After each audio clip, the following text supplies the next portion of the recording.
دنیا کی بڑی کمزوری شرافت ہے، جس کا فائدہ اکثر گھٹیا لوگ اٹھاتے ہیں۔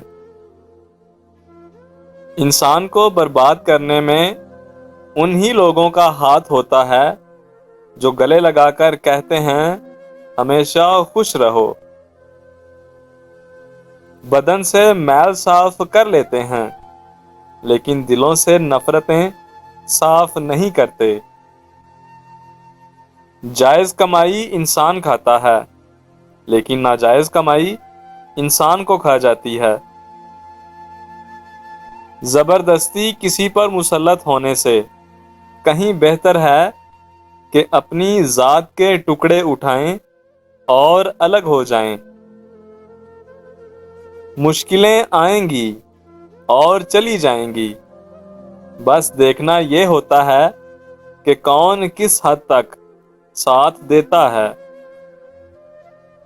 بڑی اذیت اور تکلیف کسی لاپرواہ انسان کا انتظار ہوتا ہے۔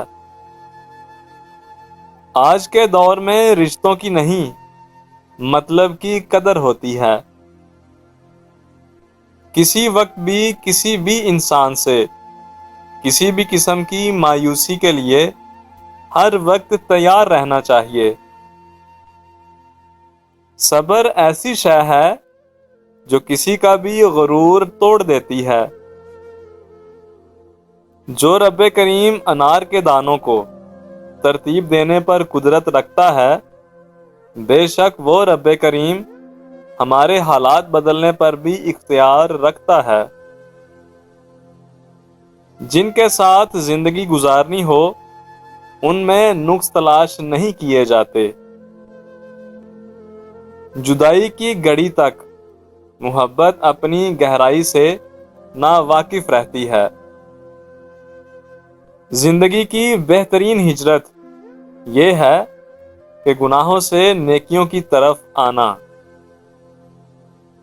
غصے میں بات چیت کرنے سے گریز کرو۔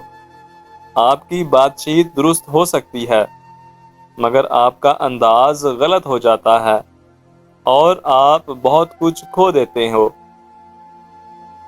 اور جن کو چن لیا جاتا ہے ان پر تبصرے نہیں کیے جاتے بلکہ ان کا احترام کیا جاتا ہے۔ رشتوں کے تالے کو غصے کے ہتھوڑے سے توڑنے کی بجائے محبت کی چابی سے کھولیں۔ اور جو تم پر تکلیف آتی ہے، مصیبت پریشانی آتی ہے، وہ تمہارے ہاتھوں سے کیے ہوئے کاموں پر آتی ہے اور وہ تمہارے بہت سے گناہ معاف کرا دیتی ہے۔ رب کریم کی تقسیم سے اختلاف کرنا حد ہے۔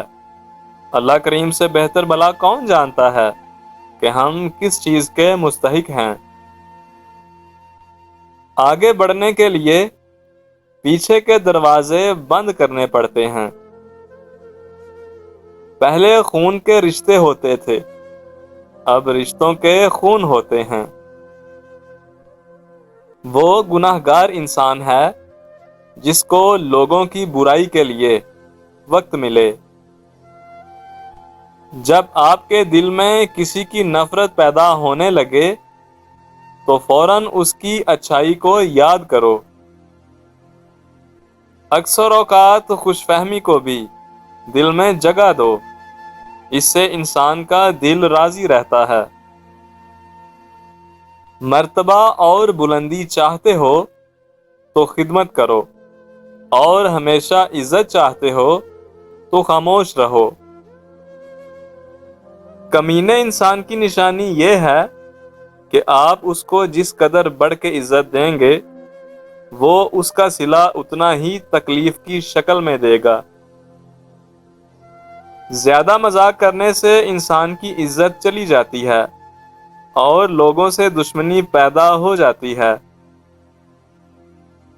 جس کے چہرے پر یہ دو علامات ظاہر ہو رہی ہوں تو سمجھ جائیں اللہ پاک اس کے بے حد قریب ہے۔ نمبر 1، اس شخص کی آنکھوں میں حیا ہوگی اور نگاہ پاک ہوگی۔ نمبر 2، چہرے پر نور ہوگا اور ماتھے پر محراب ہوگا۔